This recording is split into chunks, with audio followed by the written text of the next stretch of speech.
Bismillahirrahmanirrahim. Jemaah sekalian, tentunya kajian kita lanjut di pembahasan Al-Khalifatul Rashid Amirul Mukminin Abul Hasan Ali bin Abi Thalib radhiyallahu anhu. Walaupun membutuhkan waktu yang panjang dengan dua sebab. Yang pertama ialah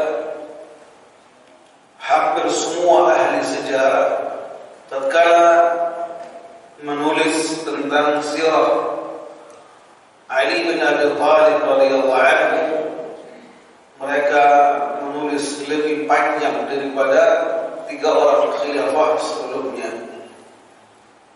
Ini yang pertama. Yang kedua, sahabat Ali bin Abi Thalib, beliau mengalami masa kecil bersama Rasulullah sallallahu alaihi wasallam, bahkan diasuh langsung oleh Rasul di usia 7 atau 8 tahun. Waktu yang panjang itulah beliau mengikuti semua fase dakwah, menyaksikan semua peperangan yang Nabi hadir di dalamnya. Bahkan peristiwa-peristiwa yang sangat penting, baik di kota Mekah apalagi di Madinah.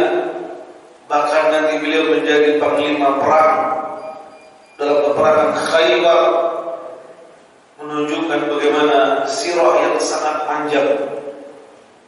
Dan di hadapan kita ada kitab yang namanya Siratu Abi Turab, sejarah Ali bin Abi Thalib radhiyallahu anhu, yang tebalnya 2 kali lipat ya sejarah Abu Bakar wa Umar dan Utsman radhiyallahu anhum jami'an.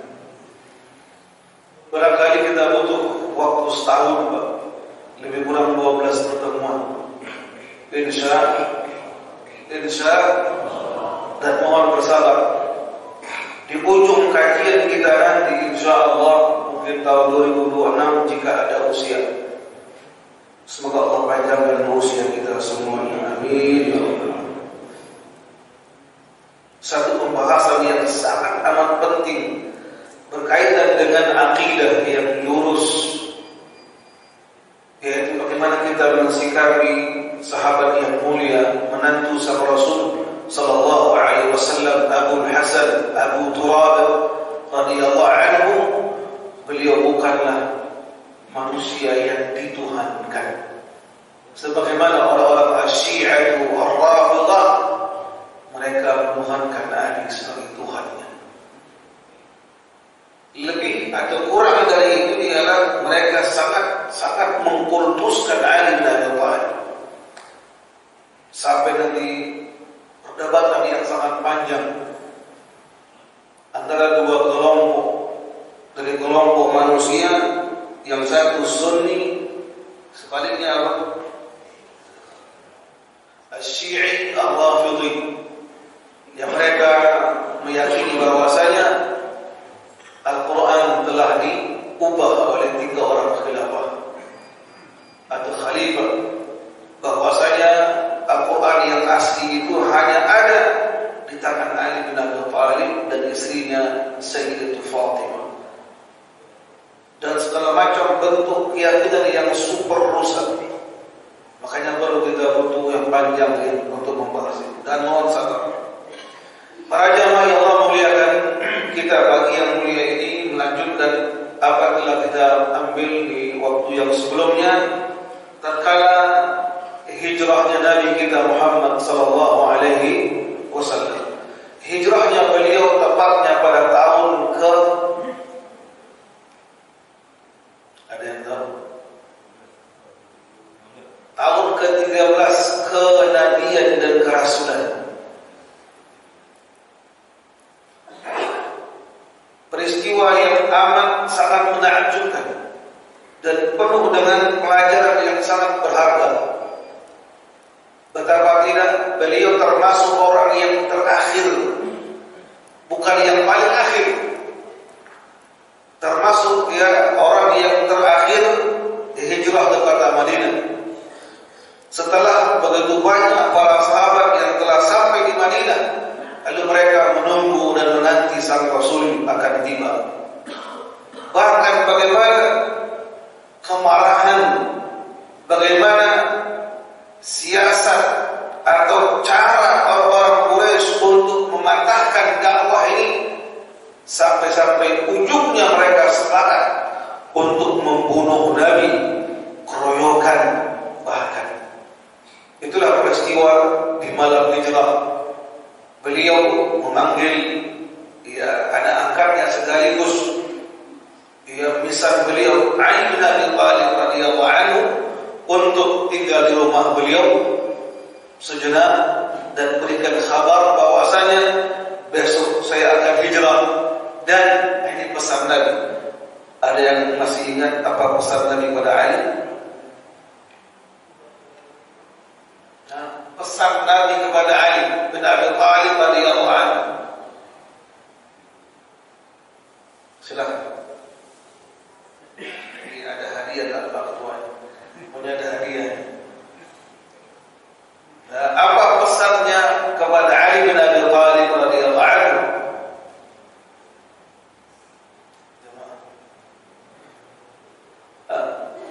Halo. Nama dia.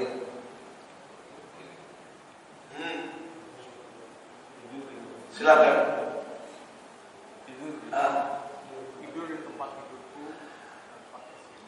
Itu yang ma'ruf dan terkenal dalam sejarah, walaupun hadisnya riwayatnya lemah. Yaitu beliau menyuruh Ali bin Abi Thalib untuk menggantikan di posisi tidur di kasur, tentunya bahkan selimutnya. Yang kedua, ini penting sekali dan menakjubkan akhlaknya Rasul sallallahu alaihi wasallam. Di luar sana beliau dituduh orang yang macam-macam. Ada 7 gelar buruk yang diberikan oleh orang Quraisy Mekah terhadap sang Rasul.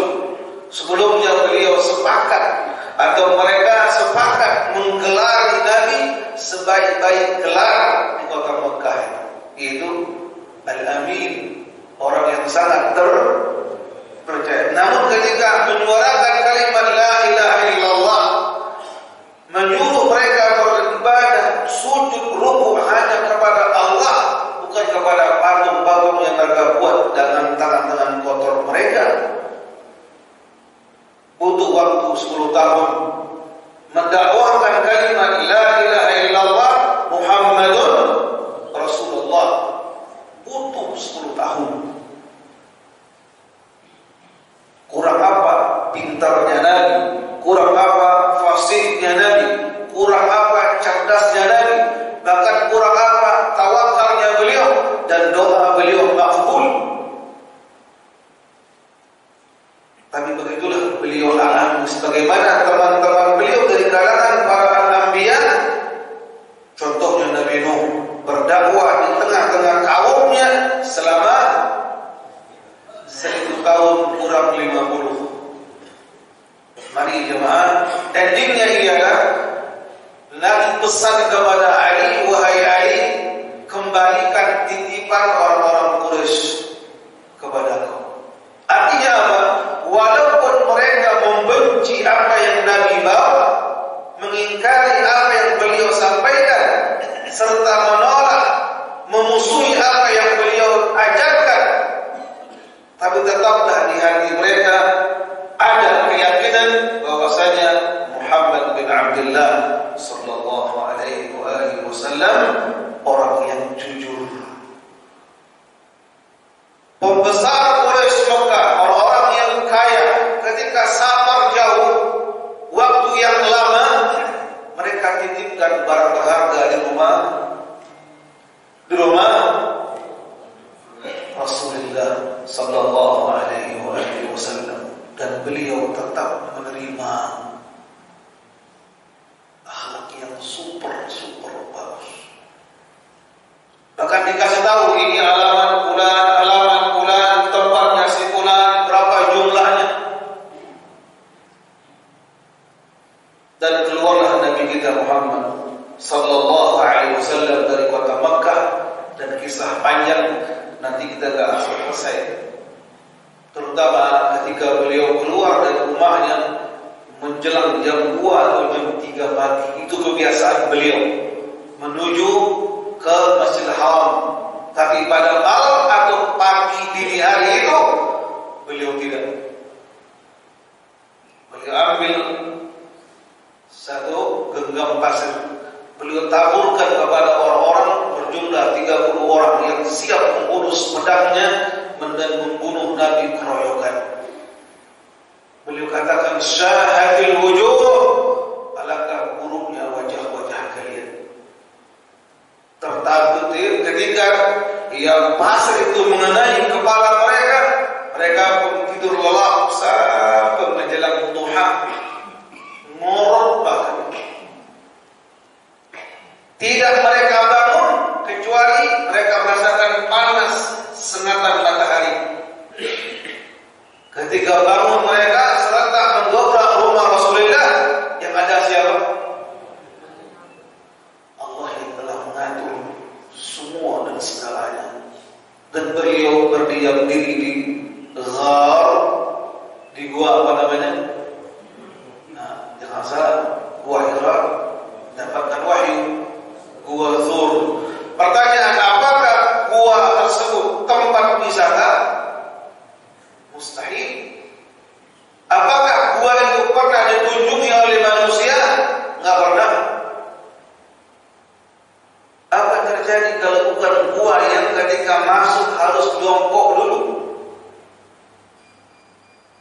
Kemudian ketika beliau masuk, dia dihalangi oleh Abu Bakar Siddiq. Biar saya dulu masuk lalu membersihkan. Subhanallah, bentuk kesetiaan yang luar biasa dan menjaga Nabi yang tiada duanya. Ketika beliau membersihkan, lalu Nabi SAW memiliki kebiasaan yang baik, istirahat sejenak sebelum zuhur. Apa namanya? Qayyudah. Nggak ada bantal.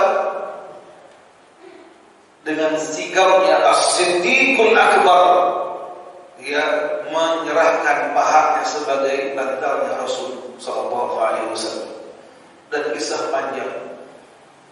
Dan ada juga riwayat-riwayat yang tidak benar. Intinya apa? Kesetiaan menjaga sang Rasul selama 3 malam di gua tersebut gelap gulita. Pertanyaan, siapakah yang mengantarkan makanan? Allahu Akbar. Saya kira nanti panjang, habis nanti waktu untuk mengisahkan tentang hijrahnya Nabi. Gimana kita lanjut atau ketinggalan? Itu sirah nabawiyah. Tamat sudah kita pelajari seharusnya. Kenapa kita mengambil sirah Al-Khulafaur Rasyidin? Ala kulli hal, Allah selamatkan Nabi sampai beliau ke Madinah. Belum sampai di jantung kota Madinah, tapi mampir dulu di sebuah rumah milik seorang yang sudah tua. Ya, bernama siapa? Ada yang tahu namanya? Kulthum bin Al-Hidm. Kulthum bin Al-Hidmi. Dan dia masuk Islam dan sangat amat memuliakan Nabi sallallahu alaihi wasallam. Nabi berdiam lebih kurang sepekan atau 5 hari. Di mana? Yang beliau langsung bangun masjid pertama dalam Islam di Quba. Di Quba. Selama beliau sepekan atau kurang dari itu, banyak ayat yang turun dalam surah At-Taubah. Termasuk Allah memuji orang-orang Quba, mereka sangat mementingkan dan sangat peduli tentang kesucian dalam menghilangkan najis dan kotoran. Dan beliau ketika itulah mulai bergerak menuju mana? Kota Madinah tersebut, tempat tinggal beliau sampai wafat. Ala kulli hal jamaah, satu poin penting lagi, jika ada waktu kita akan kisahkan tentang sirah beliau dari mulai keluar dari kota Mekah sampai ke Quba berapa hari kan. Lalu bagaimana kisah beliau kehausan, mampir ke sebuah kemah di perkampungan dia Bani atau Ummu Ma'bad, seorang perempuan, dan ketika beliau haus ia meminta minum kepada pemilik kemah itu. Mereka katakan, wahai orang asing, wahai orang yang musafir, lihatlah kondisi kambing kami kurus dan musim kemarau panjang. Kata beliau, bawa satu mangkok dan datangkan satu kambing yang kurus. Subhanallah, begitu sigapnya As-Siddiq menyediakan dari kejauhan sang ibu karena Ummu Ma'bad hanya bisa menyaksikan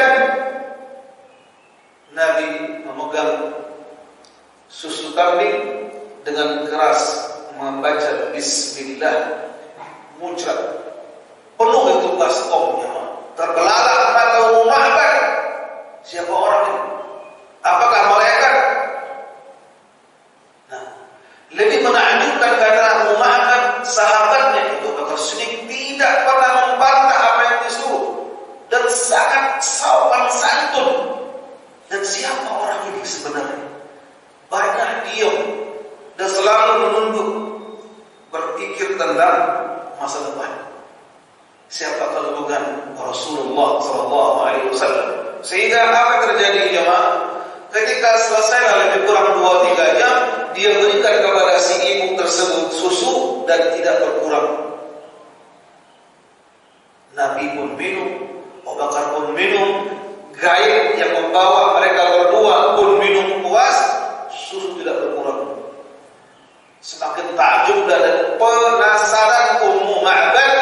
Dalam waktu 2-3 jam bengong, dia mikir siapa orang. Pulang suaminya dari belanja barangkali atau beli nasi uduk, wallahu a'lam. Apa terjadi? Kaget. Kok ada susu? Dari mana dapat? Gofur? Enggak, kan gofur. Ternyata kata dia ada orang aneh, ada orang asing. 2 orang mengendarai 2 ekor onta dan 1 orang gaibnya. Gimana dengan ciri-cirinya? Disebutkan. Dan nanti ke depan hari ya jemaah, Ummu Ma'bad termasuk orang yang menjelaskan fisik Nabi. Dan para sahabat pun mengambil hadis darinya, dan para ulama pun membukukan di kitab-kitab khusus menjelaskan tentang ciri-ciri fisik Nabi, termasuk namanya kitab Asy-Syamā'ilu Al-Muhammadiyah, ditulis oleh Al-Imam At-Tirmidzi. Jemaah, apa kata Abu Ma'bad? Kata beliau, itulah orang yang dicari-cari oleh orang Quraisy Mekah. Barang siapa yang menjumpai dan mendapatkan Muhammad hidup atau mati, akan diberikan 100 ekor onta. Hari ini ialah 100 unit Avanza. Jemaah, Allah selamatkan sampai beliau ada di kota Madinah. Jemaah, mari kita lanjutkan. Nah, bagaimana ya kondisi Ali bin Abi Thalib ketika beliau tunaikan wasiat Nabi tadi? Beliau berdiam hanya 3 hari di kota Mekah dan langsung bergerak menuju kota Madinah.